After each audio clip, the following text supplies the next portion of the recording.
Басня от Петко Славейков.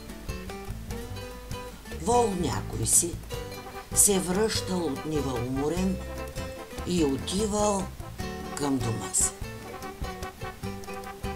Край селото една муха се докопала до него и кацнала на рогата му. Като влезли в селото, друга една муха се изпречала на пътя. Та я запитала смирено: откъде тъй, сестрице? Къде си ходила?